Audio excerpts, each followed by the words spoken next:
पूजा के हेतु शंकर आयल छी, हमें पुजारी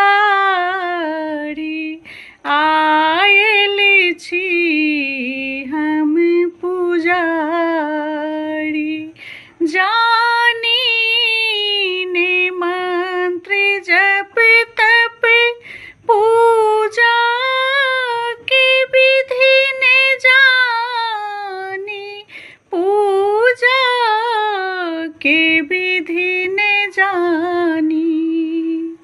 तैयो हमारी मनोरथ पूरा करू हे दानी, पूरा करू हे दानी। पूजा के हेतु संग